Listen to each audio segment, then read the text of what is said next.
D'après sa biographie, Bill Gates et la saga Microsoft, Bill Gates a pris au cours des 5 premières années de Microsoft 5 jours de congé. C'est qu'au début des années 80 qu'il a commencé à se prendre une semaine de congé par an. Steve Jobs, pour lui, a renié la paternité de sa fille, Lisa, pendant des années pour pouvoir se concentrer pleinement sur le développement d'Apple. Plus tard, il a reconnu, s'est excusé et ils se sont réconciliés. Chris Garner avait une seule opportunité pour rentrer à Wall Street.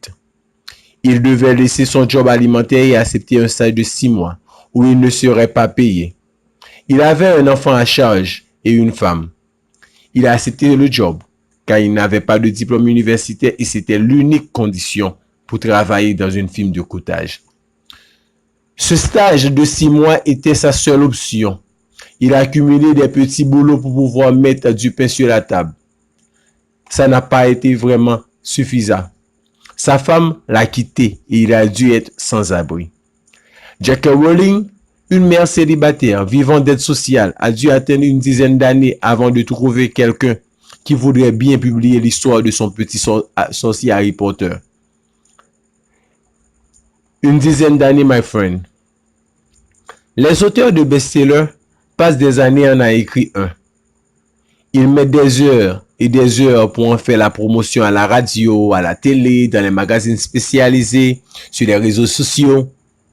Mais une fois que le livre devient un best-seller, ils peuvent ralentir la cadence et tout le reste de leur vie. Ils touchent des royalties pour tous les efforts fournis par le passé. Et toute une vie, c'est vraiment long. Où on veut en venir, my friend? Tu sais déjà que tout ce que tu veux va te demander un sacrifice. Et que tous ceux qui ont accepté de faire ont récolté des bénéfices en tout genre tout le restant de leur vie. Bill Gates n'est plus à présent.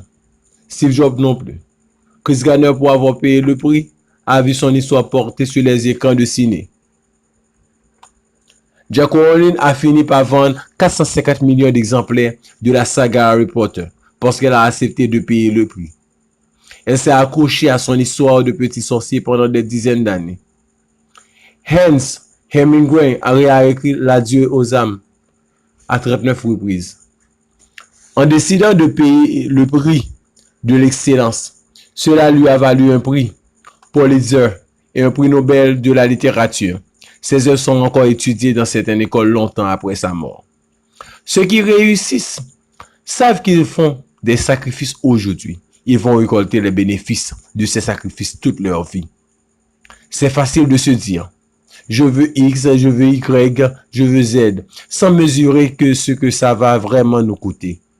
Fais une liste à un prix pays ou demande à ceux qui sont déjà passés par là pour voir ce que ça leur a coûté. Et en avant, d'y foncer tête baisse et porté par l'adrénaline, demande-toi si ça vaut le coup pour toi de payer ce prix. On termine sur une de citations préférées de Jim Rohn. La vie est simple, pas facile, mais simple. Soit tu perds le prix qu'il faut pour avoir ce que tu veux, que ce soit la richesse, la santé, une meilleure vie, soit tu changes tout simplement d'objectif. La vie est simple, pas facile, mais très simple.